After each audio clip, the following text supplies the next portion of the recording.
पूरे देश में, ध्यान से सुनिए,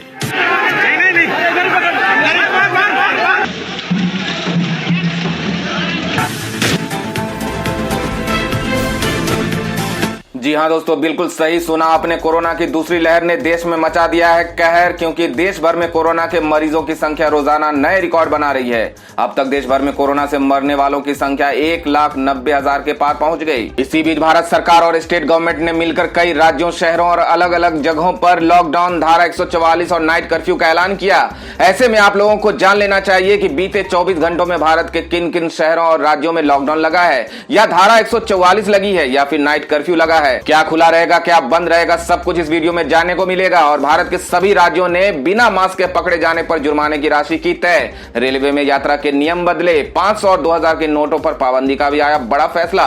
इसी को देखते हुए आज हमारे देश के प्रधानमंत्री नरेंद्र मोदी जी ने लाइव आकर देशवासियों को किया संबोधित, कोरोना की स्थिति की समीक्षा की और संक्रमणों को रोकने के लिए राज्यों को सलाह भी दी और ज्यादा संक्रमण वाले स्थानों पर लॉकडाउन लगाने का भी आदेश दिया। इसके साथ ही देश में होंगे बड़े बदलाव, लागू होने जा रहे 15 बड़े नियम, साथ ही इन 8 चीजों पर लगाई पाबंदी। लोगों को लगा बड़ा झटका। एलपीजी गैस सिलेंडर डिलीवरी हो जाएगा आसान, बदल गए हैं डिलीवरी के नियम। इस राज्य में एक और हफ्ते बढ़ गए लॉकडाउन। अब पाकिस्तान अपने अवाम से जुटाएगा भारत में आए कोरोना संकट के लिए फंड। दिल्ली में कोरोना कर रहा मौत का तांडव, हर 5 मिनट में हो रही है एक मौत। इसके अलावा मोदी जी ने क्या अहम फैसले लिए, सब कुछ इस वीडियो में जानने को मिलेगा। इसके अलावा गरीब महिलाओं, किसानों, मजदूरों, छात्र छात्राओं और आम नागरिकों के लिए भी इस वीडियो में बड़े काम की और फायदे की खबरें हैं। तो नमस्कार, जय हिंद, वंदे मातरम भाइयों बहनों, स्वागत है आपका भारत के सबसे बड़े सरकारी न्यूज चैनल पर। तो दोस्तों, टुडे ब्रेकिंग न्यूज के साथ में देश और राज्य की 10 बड़ी ताजा खबरों को लेकर इस वीडियो में हम आपके सामने हाजिर हो चुके हैं।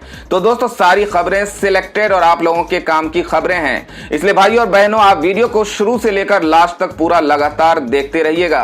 तो बढ़ते हैं आज की पहली बड़ी खबर की ओर। बदलने वाला है एलपीजी गैस सिलेंडर डिलीवरी का नियम, आसानी से पहुंचेगा आपके घर। बता देंगे, घर का गैस सिलेंडर कब खत्म हो जाए इसका कुछ पता नहीं रहता। खाना पकाने जैसे किसी जरूरी काम के दौरान अगर गैस सिलेंडर खत्म हो जाए तो दिक्कत हो सकती है, फिर इतनी आसानी से सिलेंडर आता भी नहीं।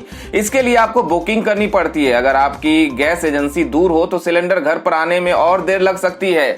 मगर अब सिलेंडर की डिलीवरी से जुड़ा एक नियम बदलने जा रहा है, इससे आपके घर पर जल्दी सिलेंडर आ जाएगा। बता दें कि इंडियन ऑयल, बीपीसीएल, एचपीसीएल मिलकर एक इंटीग्रेटेड प्लेटफॉर्म बनाएगी, जिससे होगा ये कि आपके करीब में जिस कंपनी की भी एजेंसी होगी आपको उसी से सिलेंडर मिल जाएगा।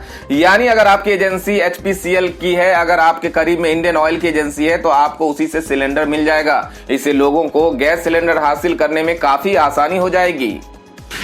दिल्ली में एक हफ्ते और बढ़ा लॉकडाउन, सीएम केजरीवाल का बड़ा ऐलान। बता दें कि राजधानी में कोरोना महामारी की दूसरी लहर ने भयानक रूप ले लिया है। अब एक्टिव केस इतने ज्यादा हो गए कि अस्पतालों में बेड तक नहीं बचे। वहीं जो कोरोना मरीज किसी तरह बेड पा भी जा रहे हैं, उनको दवा और ऑक्सीजन नहीं मिल पा रही है। मामले की गंभीरता को देखते हुए केजरीवाल सरकार ने पहले ही लॉकडाउन लागू कर दिया था। इसके बावजूद भी हालात नहीं सुधरे, जिस वजह से इसे एक हफ्ते के लिए और बढ़ा दिया गया है। वहीं दूसरी ओर अस्पतालों में ऑक्सीजन की व्यवस्था के लिए भी कड़े कदम उठाए जा रहे हैं। रविवार को जनता को संबोधित करते हुए सीएम केजरीवाल ने कहा कि हमने दिल्ली में 6 दिनों का लॉकडाउन लगाया था, जिसे अब अगले सोमवार यानी 3 मई सुबह 5 बजे तक बढ़ाया गया है। इसके अलावा अस्पतालों में ऑक्सीजन की किल्लत से निपटने के लिए एक पोर्टल लॉन्च किया गया है। हर 2 घंटे पर ऑक्सीजन उत्पादक, सप्लायर, अस्पताल उस पर अपडेट करते रहेंगे। मौजूदा हालात को देखते हुए केंद्र और राज्य सरकार की टीमें साथ मिलकर काम कर रही हैं।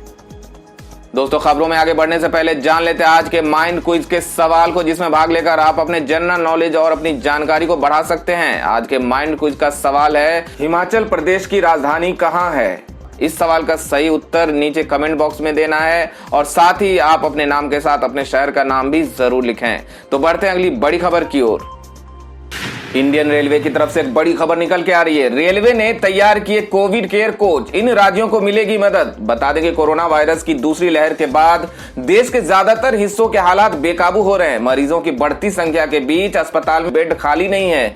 मरीजों के लिए अस्पताल में इलाज का अभाव हो रहा है। ऐसे हालातों के बाद अब भारतीय रेलवे भी मदद के लिए आगे आ गया है। ऑक्सीजन किल्लत के बीच जहां रेलवे ऑक्सीजन एक्सप्रेस चला रहा है, वहीं संक्रमितों की बढ़ती संख्या के बीच रेलवे ने अब कोविड कोच भी तैयार कर लिए हैं। भारतीय भारतीय रेलवे ने बढ़ते कोरोना मामलों के मद्देनजर राज्यों की सहायता के लिए उत्तर प्रदेश, मध्य प्रदेश, महाराष्ट्र और दिल्ली में कोविड केयर कोच तैयार कर लिए हैं। जानकारी के मुताबिक रेलवे के पास 64,000 बेड वाले लगभग 4,000 कोविड केयर कोच हैं जो देश के विभिन्न स्टेशनों पर हैं। इन कोच के अंदर सभी प्रकार की सुविधा उपलब्ध होगी।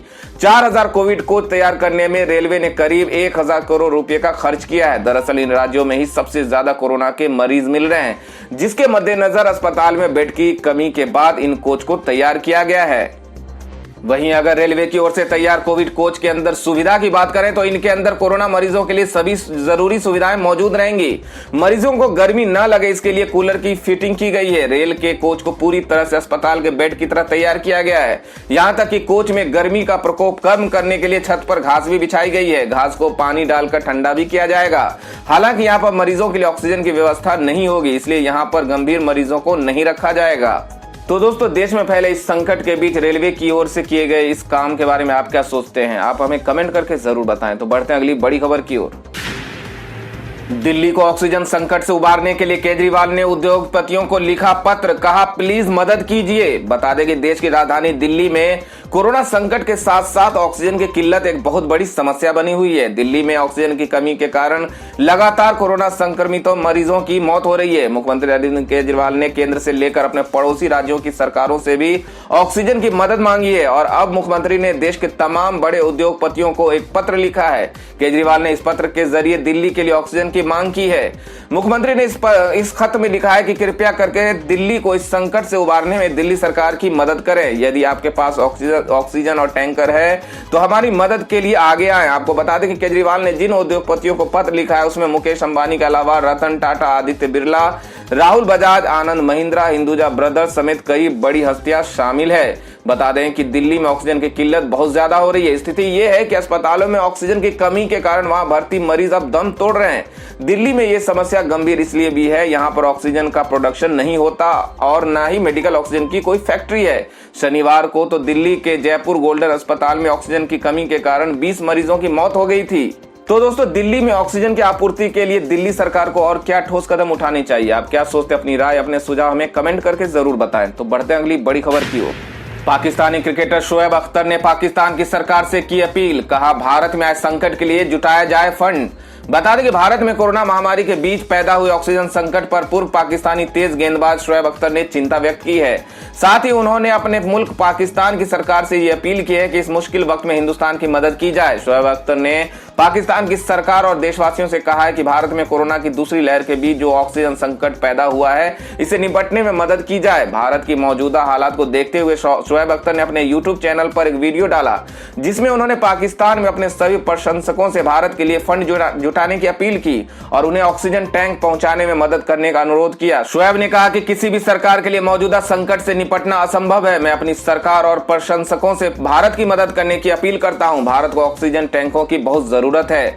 शोएब अख्तर ने कहा कि मुझे उम्मीद है कि भारत इस महामारी से जल्द ही उबर जाएगा। आपको बता दें कि शनिवार को भारत में जारी आंकड़ों के मुताबिक पिछले 24 घंटे में कोरोना के 3,46,786 नए केस सामने आए, जबकि 2,624 मरीजों की मौत हुई है। छुट्टियां मनाने मालदीव जा रहे फिल्मी सितारों पर भड़के नवाजुद्दीन सिद्दीकी, बोले लोगों के पास खाने को नहीं, शर्म करो। बता देंगे कोविड-19 ने जिस तरह से भारत में हंगामा किया हुआ है उससे सभी लोग काफी ज्यादा परेशान हैं। इस कारण फिर से देश लॉकडाउन के कगार पर खड़ा है और कई जगहों पर फिर से सख्ती की जा रही है। फिल्म इंडस्ट्री फिर से प्रभावित हो चुकी है और फिल्मों की शूटिंग बंद है। ऐसे में कुछ सितारे हैं जो कि मालदीव छुट्टियां मनाने पहुंच रहे हैं और लगातार वहां से तस्वीरें साझा कर रहे हैं। हालांकि ये बात अभिनेता नवाजुद्दीन सिद्दीकी को बिल्कुल पसंद नहीं आई है। हाल ही में उन्होंने इस सितारों की क्लास लगा दी है। अभिनेता का कहना है कि लोगों के पास खाना नहीं है और आप पैसे फेंक रहे हो, कुछ तो शर्म करो। इस दौरान नवाजुद्दीन सिद्दीकी मीडिया से बात कर रहे थे और उन्होंने इस दौरान काफी कुछ कह डाला। अभिनेता हमेशा अपनी बेबाकी के लिए चर्चा में रहते हैं। इसको लेकर अभिनेता अनु कपूर ने भी नाराजगी जताते हुए एक पोस्ट किया जो कि काफी तेजी से वायरल हो रहा है। मैं काफी विनम्रता के साथ सभी रईसजादों और मशहूर लोगों से एक निवेदन करना चाहूंगा, वो लोग चाहें तो वो विदेशी स्थानों पर छुट्टियां बेशक मनाएं, लेकिन अपनी कोई तस्वीर इस दौरान पोस्ट ना करें, क्योंकि इस समय इस दुनिया के अधिकांश लोग महामारी से जूझ रहे हैं, यहाँ तक कि वो खुद को सुरक्षित रखने के लिए लड़ाई लड़ रहे हैं। बता किसी को जला के मजलूमों की बदुआ क्यों लेना। उनका ये पोस्ट काफी तेजी से चर्चा में चल रहा है। अगली खबर में जान लेते हैं आज के सोने चांदी के ताजा भाव को। बता दें कि सोने के भाव में आज के दिन गिरावट का रुख रहा। हाजिर बाजार में सोने के दाम में 212 रुपये प्रति 10 ग्राम की गिरावट देखने को मिली। इससे शहर में सोने का दाम 47,560 रुपये प्रति 10 ग्राम पर रह गया। राष्ट्रीय राजधानी में चांदी की कीमत में 508 रुपये प्रति किलोग्राम की वृद्धि दर्ज की गई। इससे दिल्ली में चांदी की कीमत 68,710 रुपये प्रति किलोग्राम पर पहुंच गई। अगली खबर में जान लेते हैं आज के मौसम समाचार को। अब आग उगलेगा सूरज, कई राज्यों में भीषण गर्मी का अलर्ट, पारा जा सकता है 45 डिग्री पार। बता दें कि कोरोना संकट से जूझ रहे भारत में एक बार फिर से पश्चिमी विक्षोभ सक्रिय हो गया है, जिसके बाद देश के कई राज्यों में आंधी तूफान की आशंका बनी हुई है। तो वहीं कुछ राज्यों में गर्मी ने अपना प्रकोप दिखाना शुरू कर दिया है। भारतीय मौसम विभाग ने अपने ताजा अपडेट में कहा है कि आने वाले दिनों में हरियाणा, पंजाब, एमपी, राजस्थान और गुजरात में गर्मी अपने चरम पर होगी और पारा 45 डिग्री के पार तक जा सकता है। विभाग ने यहां भीषण गर्मी का अलर्ट जारी किया है। तो वहीं अगले कुछ घंटों में जम्मू कश्मीर, लद्दाख, दिल्ली, हिमाचल प्रदेश, उत्तराखंड, बिहार, नागालैंड, मणिपुर, मिजोरम, त्रिपुरा, अरुणाचल प्रदेश और सिक्किम में भारी बारिश के आसार हैं। विभाग ने इन सभी स्थानों पर भारी बारिश की चेतावनी जारी की है। विभाग ने कहा कि पश्चिमी विक्षोभ के एक्टिव होने के कारण इन राज्यों में बारिश की संभावना बनी हुई है, जबकि उत्तराखंड में तो ओलावृष्टि की संभावना बनी हुई है। तो दोस्तों ये थी अब तक की सभी बड़ी खबरों की अपडेट्स। टुडे ब्रेकिंग न्यूज और लेटेस्ट खबरों को देखने के लिए हमारे चैनल को सब्सक्राइब जरूर कर लें। वीडियो लाइक और शेयर जरूर कर दें अपने दोस्तों और रिलेटिव्स के साथ। तो दोस्तों आपसे फिर मिलेंगे काम की खबरों और सरकारी योजनाओं की एक और नई वीडियो के साथ। तब तक के लिए धन्यवाद दोस्तों।